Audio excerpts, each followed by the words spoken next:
Hello everyone, আমি আবারও চলে এসেছি নতুন একটা রেসিপি নিয়ে। আমরা কম বেশি সবাই এই খাবারটার সাথে পরিচিত, তো চলো ভিডিওটা স্টার্ট করা যাক।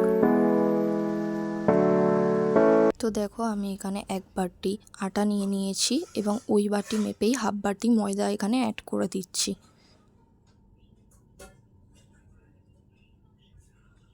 আর দিয়ে দিচ্ছি নারকোল কুড়িয়ে রেখেছিলাম সেটা, আর ওই বাটিরই হাফ বাটি দিয়ে দিচ্ছি সুজি আর সামান্য পরিমাণে লবণ। দিয়ে দিচ্ছি মৌরি, 5-6টা মতো এলাচ ফাটিয়ে রেখেছিলাম সেটাকে দিয়ে দিচ্ছি। আর দিয়েছি হাফ বাটি চিনি, 2 চামচ মতো ঘি অ্যাড করেছি। আর এখানে আমি আখের গুড় ইউজ করেছি সামান্য, তাই চিনির পরিমাণটা কম রেখেছি। তো চলো এটা মিক্স করে নিই।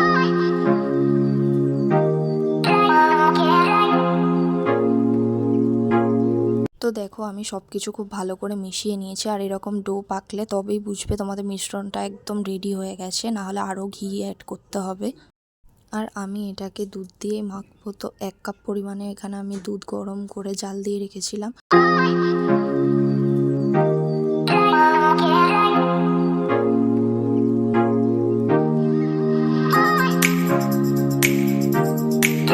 তো দেখো, আমার ডোটা মাখা কমপ্লিট। আর খুব নরম বা খুব শক্তভাবে মাখলে হবে না, এরকমভাবেই মাখতে হবে। এবার আমি আস্তে আস্তে ঠেকুয়াগুলোর শেপ দিয়ে নেব। তো যে যেরকম খুশি ডিজাইন করতে পারো। আমার কাছে ডিজাইনের ওটা ছিল না, তো আমি চামচ দিয়ে এখানে ডিজাইনটা করেছি।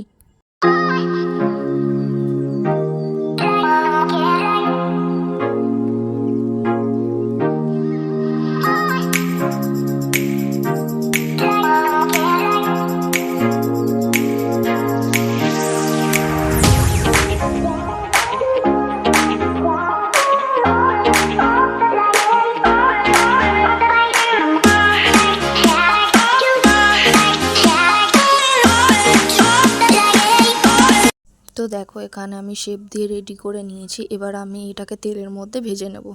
তো কড়াইতে তেল গরম বসিয়ে দিয়েছিলাম, সাদা তেলেই ভাজতে হবে। তো একে একে আমি ঠেকুয়াগুলোকে ভেজে নিচ্ছি।